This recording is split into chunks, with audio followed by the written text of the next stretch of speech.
Hello guys, welcome my blog. Last दिन आएको यार, यो पिपल बढा रहेतिर बिजोक भयो यार। गाडी उक्लिने बाटै देख्दै मान्छे आएर लास आइस्यो, गाडीमा ल्याइस्यो। ढोका खोल्दै गर्नु त, पछाडिको ढोका खोलिदिनु त।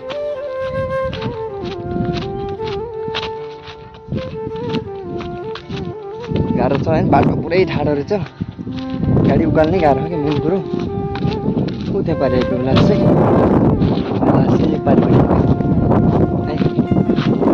गाडी हेर्दैछ। चाहिँ गाडी उक्लिँदैन भन्नु खुब टेन्सन परेर डेन्जर। कसो उकाल्ने थाहा छैन। त्यहाँ पारिरहेको लास चाहिँ त्यसरी पोस्टमार्टमलाई लगाएको लड्नु भए भन्ने जस्तो लागेको जहाँसम्म यो लास।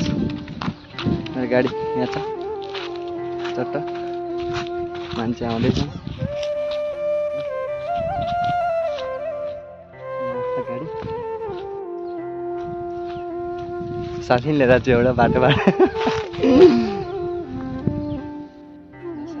आइपिनलाई हाल्नुपर्छ। कालो निस्तो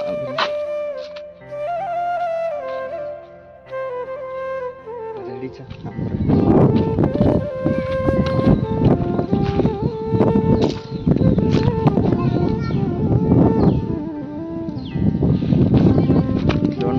कहाँ त बेलकोट नलगाउँको मान्छे हुनुहुँदो रहेछ, लडेर मर्नु बारे भन्दै हुनुहुन्थ्यो।